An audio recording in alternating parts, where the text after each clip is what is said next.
নমস্কার বন্ধুরা, আজকে আমি বানাবো কাঁচা আমের সন্দেশ।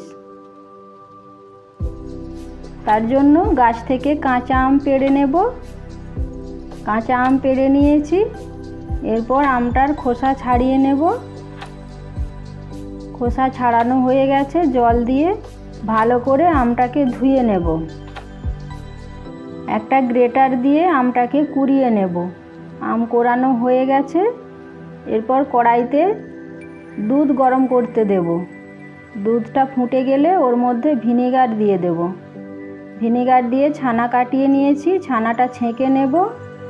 ছানাটাকে ঠান্ডা জল দিয়ে ভালো করে ধুয়ে নেব। এরপর ছানাটাকে হাত দিয়ে চেপে চেপে ভালো করে মেখে নিতে হবে।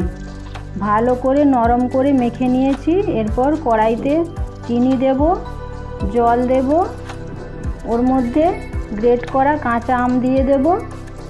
দিয়ে ভালো করে নেড়ে নেব। আমটা নরম হয়ে গেলে ওর মধ্যে থেতো করে রাখা এলাচ দিয়ে দেব। এলাচের দানাগুলো দেব, খোসাগুলো ফেলে দেব। সামান্য একটু ফুড কালার দেব, দিয়ে ভালো করে মিশিয়ে নেব। এরপর মেখে রাখা ছানাটা দিয়ে দেব। ছানাটাকে আমের সাথে ভালো করে মিশিয়ে নিতে হবে। মিশিয়ে নেওয়া হয়ে গেলে ওর মধ্যে গুঁড়ো দুধ দিয়ে দেব। গুঁড়ো দুধ দিয়ে একটু নেড়ে নামিয়ে নেব। ঠান্ডা হয়ে গেলে একটা মিষ্টির ছাঁচ নেব সন্দেশ বানানোর।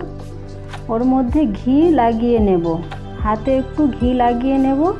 এরপর ছানার মাখাটা ঠান্ডা হয়ে গেলে ছাঁচের মধ্যে দিয়ে দেব। হাত দিয়ে চেপে চেপে ভালো করে ছাঁচের ডিজাইনটা যেন ওঠে সেরকমভাবে চেপে চেপে নিতে হবে। দেখুন, ছাঁচ থেকে বের করে নিয়েছি। এইভাবে সবগুলো বানিয়ে নিয়েছি।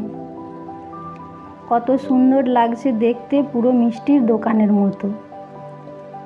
দেখতেও যেমন সুন্দর, খেতেও তেমন সুস্বাদু। তৈরি হয়ে গেল আমার আজকের রেসিপি কাঁচা আমের সন্দেশ।